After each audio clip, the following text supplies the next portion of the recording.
Hey, Mom and Dad, Brian, I thought I'd make a video for you of a cool place I found. I probably should have started videoing a while back because I ran across some really incredible rock formations today. But I just have you tag along with me for a second here. I'd come from down that way.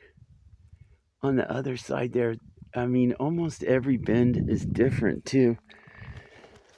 That's what's really interesting, is there's been eons of geology here and all kinds of different stuff going on. At one point, there's the Great Salt Lake. This spot was covered with somewhere around 760 feet of water when it was Lake Bonneville. And it covered the top of this island called Antelope Island here. And until that Bonneville flood.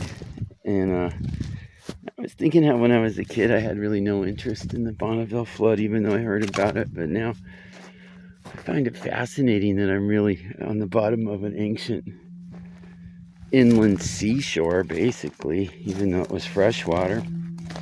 And some of the rocks here are some of the oldest rocks on Earth. You know, I only know that because there's a geologist named Sean Wilsey who's at the, well, I'll just say a university in Idaho. I don't know which one. I did it one time, but I don't really think it's important. But he seems lucky. He just goes around exploring basically all the time. And when he's not doing that, he's teaching class, you know. And I've seen his office and some of his videos. It's pretty cool. Makes me wish that I was a geology professor, but I actually didn't have any interest in it when I was younger. The lighting's kind of flat here, and the rocks have changed from being a lot of quartz and other like real agate stuff to, I don't know what this unit would be called right here. It's just like I started filming at the not nearly as spectacular unit for some reason. You can see all these holes in the rocks here. Maybe there was a lot of cool stuff in that little debris field that you can see like out there past that, but it's hard not to come along this ridgeline here. Because I had seen just so many beautiful rocks and quartz and huge quartz veins.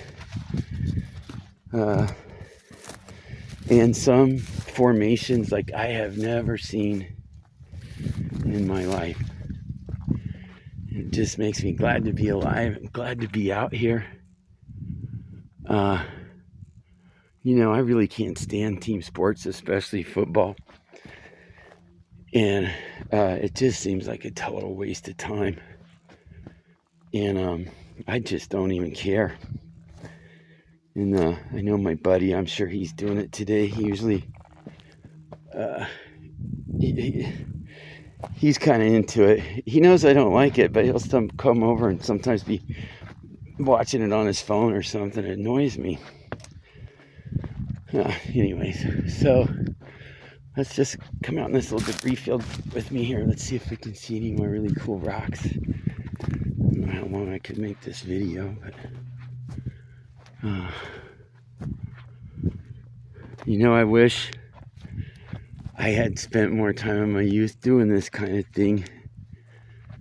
And we've talked before, like maybe it's a Sunday now, and I just think how this like feels more like church than the Kingdom Hall did. You know, I feel so at peace and so serene and so in touch with God.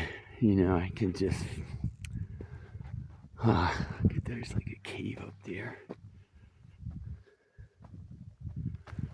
I kind of want to go up there, but my legs are already getting kind of tired, and I've looked in some, and there's mostly just like, say, pack rat nests in there. I think it's funny how there'll be like some black rocks, and then I think this rock here is called gneiss. I'm not positive. Like I learned the names, and then I just forget the names. So, and then I do that with the periods too, like, I don't know, the Cambrian period or the Jurassic period. And I never can remember which came first or how many millions of years ago it was. And the other thing I like about coming out here is it just really, I don't know, there's something about the fresh air and the exercise, and I just feel like it really straightens my thinking out. I feel so much better when I get out of the city. I'm kind of interested in these logs up here. There's a lot of places here where some old timbers and old pieces of wood have washed up, and it's hard to say like how long ago that was. I mean, look at how much the receding. It's not like low tide or anything, and that water's just going away. This lake's getting smaller every year. You know, the funny thing about this lake is it's super polluted. It has like arsenic and stuff like that, but it's basically been the drain field for everybody on the Wasatch Front over the years. Everything washing down, all the brake dust, all the oil, the transmission fluid, the rubber, the microplastics. You know, it all goes down the gutter on the sidewalk and makes its way to the little tributaries. And there's a lot of these here, these really beautiful, they're like agates, but I think they might be calcite. I'm not really sure. And then there's something about this place too where you can't really feel it so much in this spot. Maybe I'll make another video later, but I feel like it's all so beautiful and pristine. Oh gosh, I really like this one. I might have to. That perfect oval shape. Wow. But I feel like this is like God's tapestry or canvas, and I just don't want to desecrate it, or even, you know, these rocks that have been laying here for thousands or maybe millions of years, and then I just come along and pick it up. It just, something seems strange about it. But of course, if I had found a little spear point or something, I'm sure that would have made its way into my backpack. This is interesting how there's a couple rocks sitting right here. I feel like somebody at some time definitely set those there. I'm in like a huge agate situation field here. There's so much rocks to be rock counted that I don't even know where to start, you know? And they're all so beautiful. Well, I think I'll just end it right there for now. I kind of want to go up there, but I gotta go over there. And maybe I'll pick up again later and make a part 2 for you.